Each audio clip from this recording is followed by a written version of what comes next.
লখনৌয়ের Bharat Ratna Atal Bihari বাজপেয়ীর Ekana cricket স্টেডিয়ামে আজকে পঞ্চম ম্যাচ। দেখতে দেখতে আইপিএল এর 4টে ম্যাচ কমপ্লিট। প্রত্যেকে তার ঘরের মাঠে একেবারে রাজকীয় জয় পেয়েছে। আজ কি হবে? আজকে একদিকে লখনৌ তার ঘরের মাঠে নামছে দিল্লির বিরুদ্ধে। এখানে টপ 11 কি হতে পারে, সম্ভাব্য একাদশ কি? এর আগে 4টি ম্যাচে যা যা বলেছি সমস্তটা কেটে গেছে। আজকে কি হবে? ম্যাচ প্রেডিকশনটা জানতে হবে।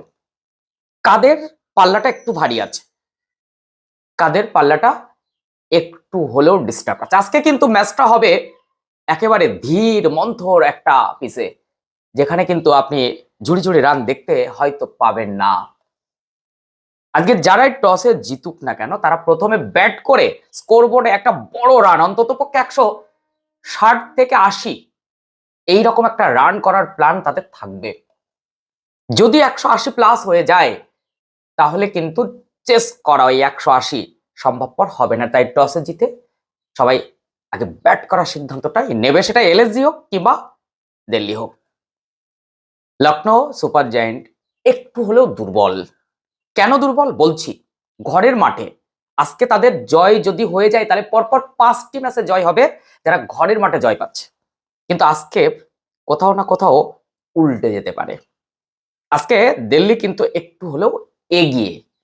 আগে সম্ভাব্য একাদশটা বলি, তারপরে একটু একটু করে বিশ্লেষণ করে জানতে চাইবো, বুঝতে চাইবো, আপনাদের মতামত নিতে চাইবো যে কেন কি কারণে দিল্লি এগিয়ে। দেখুন, গত মরশুমে ঋষভ পান্তের লখনৌ একেবারে যেন লেজে গোবরে করে ফেলেছিল। এত টাকা দিয়ে কিনে ঋষভ পান্তের পারফরমেন্স ছিল জঘন্য। এবার কি সেটা একটু ভালো হবে? অন্যদিকে অক্ষর প্যাটেলের দিল্লি কিন্তু বেশ ফোর্সে ছিল, এবারও সেই ফোর্স কি দেখা যাবে? তবে আমরা যদি প্রথমে একাদশের দিকে একটু লক্ষ্য করি, তাহলে আমি সবার আগে যাকে বলবো সেটা হচ্ছে দিল্লি ক্যাপিটালস। এখানে আসতে হবে একাদশটা। দেখুন, নিশাঙ্কা শ্রীলঙ্কার এই ক্রিকেটার একেবারে ছোটখাটো চেহারার, কিন্তু তার ব্যাটটা বেশ ভালো চলে। আজকের ম্যাচে কিন্তু আমরা প্রথম নিশাঙ্কাকে দেখতে পাবো এই আশা রাখছি। সঙ্গে কেএল রাহুল, এরা দুইজন ওপেন করবেন দিল্লির হয়ে।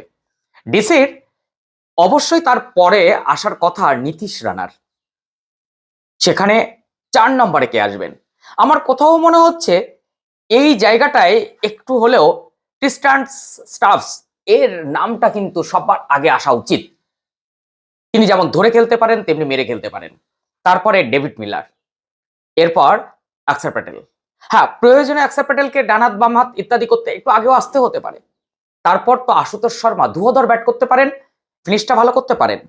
তারপরে ক্রিকেটার হিসাবে আমি ব্যাটসম্যান দিক দিয়ে যদি বলি, তাহলে এই জায়গাটায় ব্যাটসম্যানের শেষ হয়ে গেল।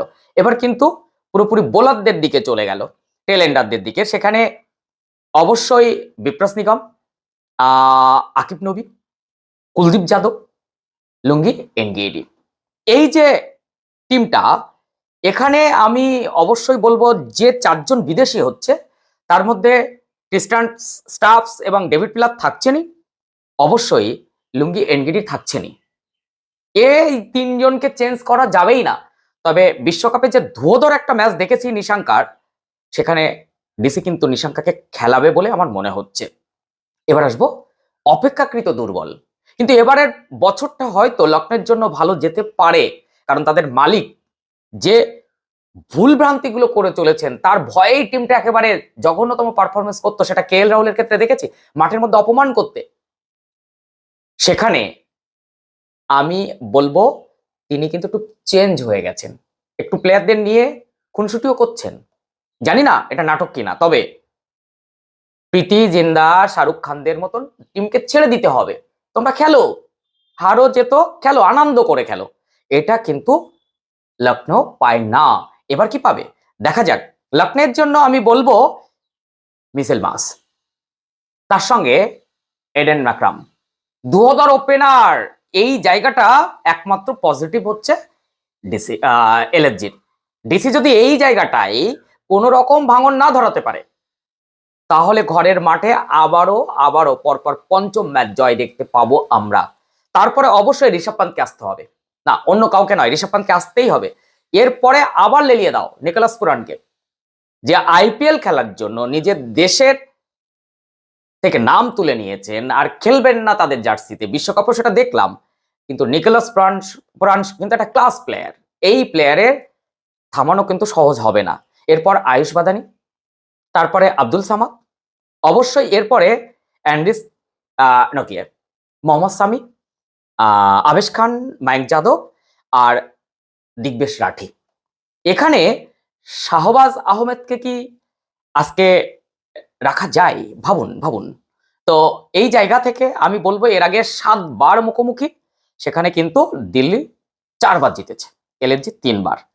এইবার আমি যে টিমটা বললাম, এখানে শক্তির দিক থেকে যদি আমরা বিচার বিশ্লেষণ করি, লখনৌ তার নিজের বা হোম গ্রাউন্ডে খেলছে, এটাই তার সুবিধা। সেই সঙ্গে অবশ্যই তাদের ধুয়োধর ওপেনার রয়েছে, তবে বোলিং সাইডটা অ্যান্ড্রিস নকিয়া, মোহাম্মদ সামি, দিগ্বেশ রাঠি। কিন্তু সেই অর্থে আমি অবশ্যই বলবো লুঙ্গি এনগিডি, কুলদীপ যাদব একটু একটু বেটার বলে মনে হচ্ছে না দিল্লি ক্যাপিটালস। ব্যাটিং লাইন আপটায় Nissanka, KL Rahul, Tristan Stubbs, David Miller, Axar Patel, Nitish Rana, Ashutosh Sharma, আর সেখানে অবশ্যই Mitchell Marsh, Aiden Markram, Rishabh Pant, Nicholas Pooran, Ayush বাদানিও গতবার পারফরমেন্স খারাপ ছিল না। সেই অর্থে ব্যাটিং বোলিং এর এই প্রথমবারের জন্য দেখতে পাচ্ছি একটা বেশ লড়াই। 180 রান করতে হবে টসে জিতে প্রথমে ব্যাট করে, তাহলে তারাই জিতবে। সেই অর্থে আজকে টস ভাগ্যটা কিন্তু বড় ভাগ্য। তবে আজকে আমি দিল্লিকে একটুখানি এগিয়ে রাখছি, ওই 55%। সেই অর্থে এলএসজিকে আমি একেবারে 45%, যদিও এটা 51 আর 49 দিলেই ভালো হতো, কিন্তু সেভাবে তো দেওয়া যায় না। আজকে একটা লড়াই হবে। আমিও খুব কনফিউশনে যে দিল্লি জিতবে না ঘরের মাঠে লখনৌ জিতবে, কারণ টিমটা এমন জায়গায় দাঁড়িয়ে গেছে। তবে একটু হলেও শক্তিতে ওভারঅল টিমে অক্ষর প্যাটেলরা একটু এগিয়ে, এটাই আমার মনে হয়েছে। আপনাদের কি অভিমত নিশ্চয়ই জানাবেন। এবং অন্য ম্যাচগুলো যেমন স্ট্রং ভাবে বলে দিয়েছি যেটা আরসিবি জিতবে, এমআই জিতবে, আজকে হলেও একটু সন্ধিয়ান, তবে আমার বাজিটা রইল একটু এগিয়ে ডিসি। আপনার অভিমত কি অবশ্যই জানাবেন। চ্যানেলে নতুন হলে অবশ্যই চ্যানেলটি সাবস্ক্রাইব করবেন, পাশে থাকা বেল আইকনটি প্রেস করবেন, এইরকম তথ্য সমৃদ্ধ ভিডিও পেতে ভীষণ সুবিধা হবে। আর অবশ্যই ফেসবুক থেকে দেখলে একটু ফলো দিয়ে রাখবেন, একটু শেয়ার করে দেবেন।